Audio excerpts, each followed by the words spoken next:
pessoas! Sejam muitíssimo bem-vindos ao Sugar Rush! Eu sou a Fernanda Schmoltz e hoje é dia da gente falar um pouquinho mais sobre Raya e o Último Dragão. E uma das coisas que eu mais recebi de comentários nas minhas primeiras impressões foram várias dúvidas de vocês. E hoje, depois de muito pensar e assistir ele 2 vezes, eu vim aqui comentar com vocês. Lembrando que a gente tem vídeo por aqui toda terça e sexta às 6 horas da tarde e lives na plataforma vizinha toda quarta e sexta às 8 horas da noite. Vai ser um prazer ver todos vocês, tanto aqui quanto lá. A primeira mensagem que eu recebi não foi exatamente uma dúvida, mas foi um comentário e eu amei que vocês mesmos já responderam, olha. Tariq Neves disse: Raya é a princesa mais diferentona da Disney. Chocado que ela não cantou pra água em nenhum momento, fazendo referência aí às cenas das princesas em Wi-Fi Ralph, não é mesmo? Que eles falaram que as princesas, quando elas têm um sonho, um desejo, elas cantam olhando pra água. Ficou todo mundo assim, gente, a Raya não vai cantar não? E esse filme, ele de fato não é um musical, porém, NM834 matou a charada e disse: ela cantou sim no início. Foi um ritual, não uma música, mas ela cantou. O ritual que ela faz pra chamar a Siso logo ali no começo do filme.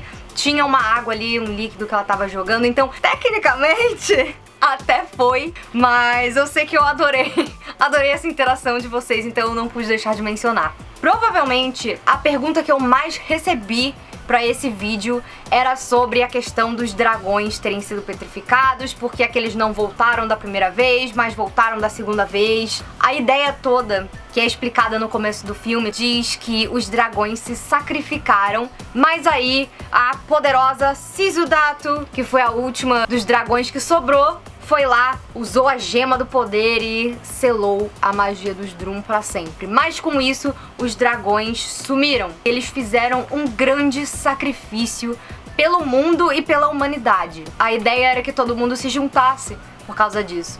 Mas as pessoas preferiram brigar. Então, como eles dizem que os Drum, que são essa força maligna, nasce do conflito e dos sentimentos ruins das pessoas, eu acho que tudo estava meio que conectado com essa ideia da confiança geral mesmo das pessoas. E eu acho que é por isso que os dragões muito altruisticamente se sacrificam e os humanos não correspondem a isso. Por isso que eles ficaram petrificados e a Sisu perdeu aí a sua forma corpórea. A Yara Hakusho disse: eu tenho uma dúvida. O que aconteceu com a mãe da Raya? Não é explicado no filme, afinal não é novidade que a Disney nunca explica o que aconteceu com as mães das princesas. A gente realmente não sabe detalhes, porém elas brincam ali, a Raya e a Namari, que elas têm muitas coisas em comum, e uma delas é que a mãe da Namari é mãe solteira e o pai da Raya é pai solteiro. Provavelmente significa que ou as duas perderam um pai, uma mãe, ou então, sei lá, eu acho que não existia fertilização in vitro na época de Kumandra, não é mesmo? Não tem divórcio ainda, né? Pois é, então eu acredito que a mãe da Raya tenha falecido. O Gabriel disse o seguinte: eu amei o filme, mas fiquei com essa dúvida. Por que os dragões não voltaram da primeira vez, mas na segunda sim? O que fez com que os dragões voltassem? Foi o sacrifício da humanidade como resposta para o que eles tinham feito antes. Mas quando a Raya dá o primeiro passo, estende a mão, se sacrifica, e inclusive eles têm aquele momento onde eles formam ali um grupo com pelo menos uma pessoa de cada um dos reinos. Eu acho que eles finalmente conseguem o suficiente para que a pedra volte a ter força e com isso liberte todo mundo dessa vez. O encantamento dos dragões não resolveu a questão dos Drum para sempre. Foi uma medida meio que provisória. Mas você não consegue segurar uma força maligna só com um selo, uma coisa. Com a união de todo mundo, com o reino voltando a ser Kumandra, é muito possível sim que a pedra agora tenha uma força muito maior. E por isso, os dragões também possam ter voltado. E com eles, voltaram também todas as coisas sobre as quais eles tinham algum poder. A gente viu que o reino ficou com uma seca enorme e a chuva volta, que é o poder de um dos dragões, irmão da Sisu, não é mesmo? Então, eu acho que tem toda uma coisa envolvendo isso. De onde veio aquele pergaminho da Sisu? Quando a Sisu usou a pedra do dragão e salvou todos, ela era a única que não era pedra. Então como descobriram que foi ela que salvou todo mundo e por que os seus irmãos não são mencionados na história? Eu acho que na real é porque as pessoas devem ter visto ela usando a pedra. Todos os outros dragões já tinham sido petrificados e só tinham sobrado ela e os irmãos. E como foi ela que usou o poder no final, eu imagino que as pessoas que estavam ali em volta e viram, acharam que ela tinha feito aquilo ali sozinha, quando na verdade ela nem colocou nenhum poder físico naquela gema. Então provavelmente esse pergaminho foi feito baseado no que pessoas que estavam lá viram a Siso usando a joia e por isso assumiram que ela era grande e poderosa ali entre os dragões e ela foi a última e que por isso ela teria conseguido selar os poderes. E isso é uma coisa que a gente vai responder também, que tem a ver com uma outra pergunta que me fizeram, que eu achei incrível. Alice Disney PT falou o seguinte: eu adorei o filme, achei perfeito, simples, concreto e praticamente não tem falhas no roteiro, mas eu tenho uma questão. Cada vez que a Siso tocava em uma das partes da joia, ela liberava poderes dos seus irmãos, que eram 4, mas eram 5 pedaços da joia. O que teria acontecido se a Siso tivesse tocado no pedaço que faltava ela tocar? Eu acho que nada. A Siso não colocou nenhum poder corpóreo ali na pedra, mas além dela ser meio que a representante da água, tanto que quando ela morre a água some do rio, ela também era o coração daquilo ali. Ela era o dragão que conseguiu convencer as pessoas com o seu jeito ingênuo, fofo, de que vale a pena confiar uns nos outros. Então eu acho que o grande poder, a força que ela colocou ali, não era de fato da pedra em si, mas do que ela sentiu enquanto ela usou aqueles poderes pra selar os Drum. Pergunta: por que quando os Drum fazem as pessoas virar pedra, por que elas sempre ficam com a mão estendida? Tem uma parte até que a Raya coloca uma flor na mão do pai dela. Isso tudo vem das tradições que eles pesquisaram das culturas dos países do Sudeste Asiático. Eles usam a flor, eu não sei exatamente o significado, mas eles usam essa flor pra representar uma homenagem aí às pessoas que eles perderam. Tanto que tem aquela cena no rio também, quando eles estão no barco, a Siso, a Raya e o Bon, aonde cada flor representa uma das pessoas que eles perderam. Que nem você põe flores no túmulo das pessoas quando elas morrem. Como eles estavam petrificados ali, eu imagino que fosse uma forma de prestar carinho e homenagem.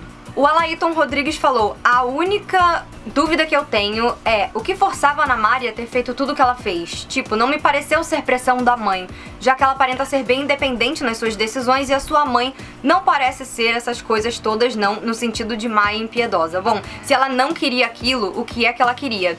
Eu acho que era sim pressão da mãe dela e o filme, ele dá algumas dicas disso.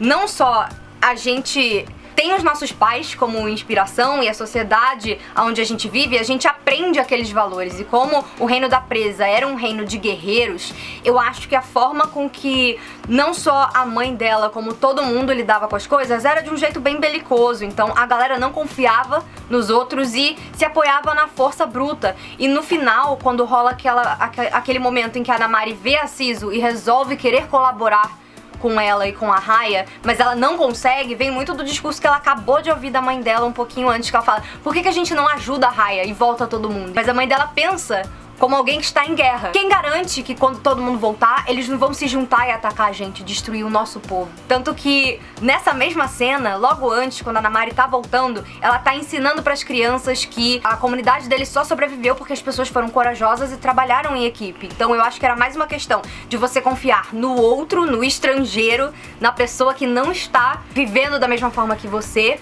do que um problema de confiança entre eles mesmos. Então eu acho que foi uma coisa que foi sutil e o tempo todo a Anamari tava lidando com o que foi ensinado a ela, mas quando ela encontra a Siso, toda aquela ideia que ela fala que ela era fangirl da Siso quando ela era mais novinha e tudo mais, que nem a Raya, as duas admiravam a Siso, ela começa a se questionar sobre o que ela tá fazendo, mas não é simples pra ela desconstruir isso. Também como não é fácil pra Raya confiar nela de novo depois de ter sido traída. Quando dá aquela treta toda, a Siso sem querer recebe a flecha, é muito uma questão de Anamari queria ceder, mas ela não sabia como fazer, então o corpo dela tava meio que reagindo e a Raya não esperou. Assim como no final, quando ela junta, faz a gema, a primeira reação instintiva dela é correr e se salvar, mas aí ela para no meio do caminho, olha pra trás e fala: cara, é a minha chance de fazer uma coisa diferente. Então eu gostei muito da Anamari porque ela não é uma vilã clássica. Eu acho que esse filme não tem um vilão clássico. Os Drum são meio que uma energia pra girar essa história, mas é tudo sobre como as pessoas deviam tentar ser um pouco mais amistosas com as outras, ouvir a experiência do outro, aprender com o outro.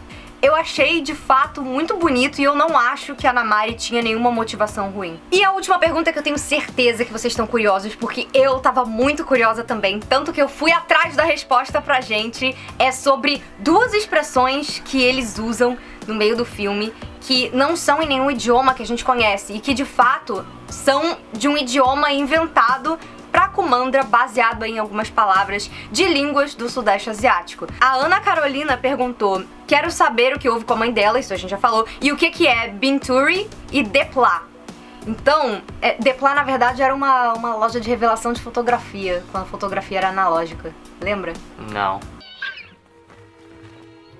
Não necessariamente deram uma tradução, mas na novelização da história, eles dizem que Depla é como se fosse melhor amiga. É uma expressão de muito carinho. Mas ao mesmo tempo a gente vê o próprio pai da Raya chamando ela de Depla em algum momento. Então, uma pessoa querida. É como se fosse uma pessoa querida.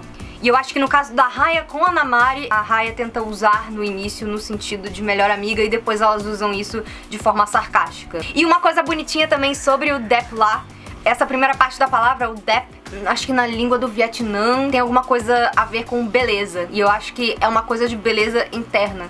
Uma coisa que você fala, minha linda, é uma coisa bem carinhosa mesmo. E Binturi, eles nunca dão realmente tradução pra isso, mas Binturi é um xingamento, e é um xingamento bem ruim. E eles usam isso pra se referir a pessoas de outros lugares que não o deles. Então é uma palavra que eles usam em momentos muito específicos e que é sempre pra você falar mal de alguém que não é do mesmo lugar que você. Sabe o que é? É o bárbaro. Faz sentido. Quero saber o que vocês acharam aí dessas respostas, se tem alguma coisa que você discordou comigo. A maioria disso veio da minha interpretação, assistindo ao filme, prestando atenção no que tá ali meio que nas entrelinhas. Então, se você entendeu outra coisa, você tem alguma coisa a acrescentar, comenta aqui embaixo. E vamos pensar um pouquinho mais juntos sobre Raya e o Último Dragão. Vocês querem mais vídeos sobre esse tema? E se você ainda não é um Geraldo, chega aí, se inscreve no canal e vem fazer parte aí da nossa nação. A gente fala muito de Disney e de animações num geral. Um beijo, pessoal. Até os próximos vídeos e não se esqueçam, somos todos Geraldo. Pera aí, quem quiser que a Fernanda veja Avatar comigo, comenta aí. Oh meu Deus, ok, o Cremoso fez a sua inserção também. E é isso aí, não seja um Binturi, seja um Geraldo. Somos todos Geraldo. Tchau.